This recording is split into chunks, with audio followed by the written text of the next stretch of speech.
My name is Chen. I'm in charge of ASUS sales marketing, global sales marketing for System Division. How many units of Zenphones did you manage to sell in the Philippines? In 2015. Last year, yeah. Last year totally we shipped 8 million. 8 million, that's globally. Right. In the Philippines, do you have a sales figure for the Philippines? Until now we sold totally 300,000 pieces. 300,000 pieces. Right. Majority of that is the Zenfone 5, correct? Right. Okay. Why do you think the Zenfone 5 managed to sell so well compared to the Zenfone 6? I think this is also the trend. You look at all the smartphone market, right? This is in the tipping point. We sold many countries, right? Not just Philippines. Yes. People just need a more big screen, and also we call the phablet.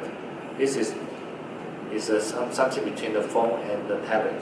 This is also just in that point happening. So I believe the Philippines also just happening for this. Okay. Yeah. So were you surprised at the reception of the Zenfone 5 and essentially the Zenfone families in general when you released it? Because this year the clamor for the Zenfone 2 is just amazing. If you've been reading blogs, if you've been looking at websites, you know that they want the Zenfone 2. But that wasn't the same thing when you announced the Zenfone 5, essentially the Zenfone family of phones in CES last year. Why do you think that is? I think this is also back to our design concept. Okay, our concept we would like to empower luxury for everyone to enjoy. So that means our concept, we can provide a product with high quality and a good feature like Samsung, Apple, right? And we can really let people can afford to get it. It's not only for privileged few. This is all the concept behind. Okay. We know that the Philippines is the country that has the lowest price as far as the Zenfone 5 is. So what was the rationale behind the this particularly aggressive price strategy in the Philippines? Basically, we still would like to in line with what we are thinking. Okay, if the product is good, right? Only for few of them can enjoy, then that makes sense. Okay, once we decide we would like to get into the Philippine market, right? We did a lot of survey, and we really find out that price will be the right price for the Philippine public. Okay. So that's why we're doing that. And for the Zenfone 2, for sure, we will continue for this concept. Okay, but that the price doesn't mean we would like to sell the cheap. Very important thing is we would like to people first of all recognize the product. They would like to appreciate, like to own this product. Okay, then we take down, we talk about what kind of price they can accept. So this is what we call the perceived price. It's not a really cheap or low price, perceived. Okay. So we saw the pricing here in Indonesia for the Zenfone 2. Will you be pricing the Zenfone 2 in the Philippines the same way, or will you also be adopting the same pricing strategy that you did with the Zenfone 5 in the Philippines? You mean in Philippines or? Oh no, in the Philippines, because we saw the pricing of the Zenfone 2 obviously in Indonesia This will also depend on our local team how they plan this. Okay, we're still doing some survey. Okay, what would be the right price? Okay. So nothing is set in stone as far as prices is concerned. Second. Nothing is set in stone. Everything is subject to change until it actually launches in the Philippines. Subject to change. Also the stage. The stage. Yeah. Okay. So with all the variants of the Zenfone 2 right that's outside right now, which has been released, there's 4, right?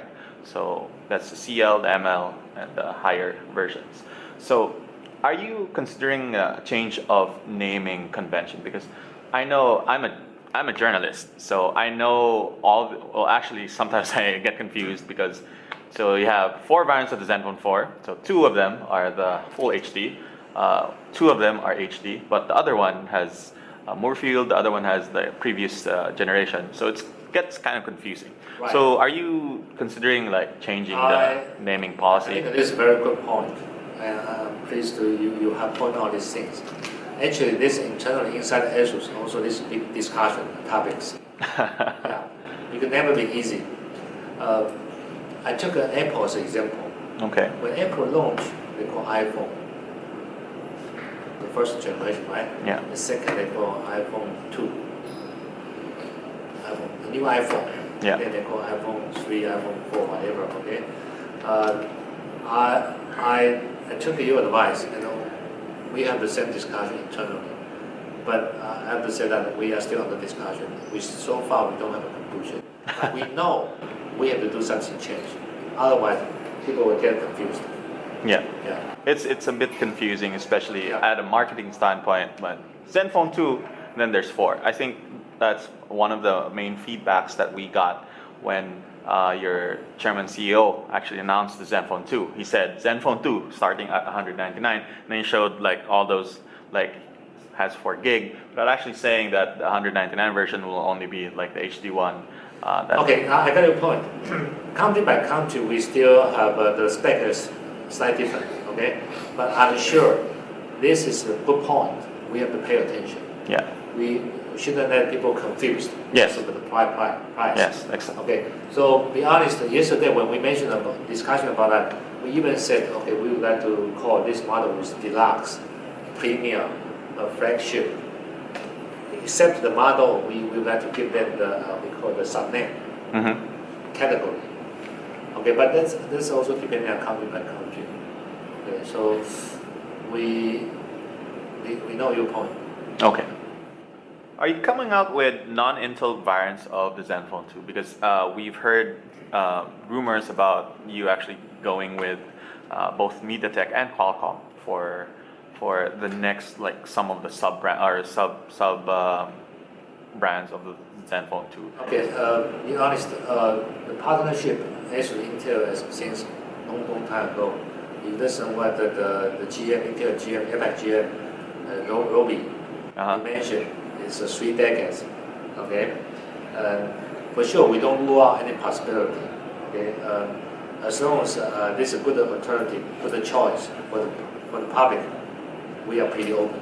Okay. Yeah, I have to tell you, to be honest, we evaluate all the possible solutions, all the MediaTek, whatever chipset in our lab, we evaluate. But which product we are going to release to the public, we always have our internal, discussion, debate, or thinking. Okay, but so far we don't just say we will only stick to Intel. We could have a different solution. Okay. Okay. One day we will launch. Yeah, we never know. It's just open. Okay. Okay. There's a lot of talk with the Zenfone 2, but lest we forget, you also announced the Zenfone Zoom. So as after the announcement of the Zenfone Zoom back in CES, we haven't heard anything about it. Okay, this is a good question. I'm here. I would like to confirm Zenfone Zoom still on schedule. We will launch in the third quarter of year 2015. Okay. Yeah. So it is still there. Right. You're just taking care of the Zenfone 2. Will be our big things. Okay, during the CES. You were there, right? CES no. Okay, but we won't let the public disappointed. We will continue. Okay. Okay, so that will be in Q3 year 2015. All right. So you revealed to us you probably sold around 300,000 units in the Philippines. Can you reveal how many Zenfone 2s you're targeting this year? Philippines. Yes. Worldwide, I target 25 million. 35 million. 25. Yeah, if Philippines would like to contribute 1 million, we are. That's a lot. That is a lot of phones. Okay. But worldwide, the TAM is still 1.5 billion. Yeah. Yeah, so still a room to grow. So you're going to be aggressive this year in the Philippines. Sure. Okay. So last question. What's next? So Zenfone 2. You have the upcoming Zenfone Zoom, which is, like you said, on schedule. So what are we going to be seeing from ASUS in the next few months? Computex is coming up. So what new innovation are we going to expect from you? Let me keep it confidential. Then you come to Taiwan. Okay? Okay. Brand new phones, I'm guessing. More than that. More than brand new phones. All right. Thank you very much. Thank you. Thank you.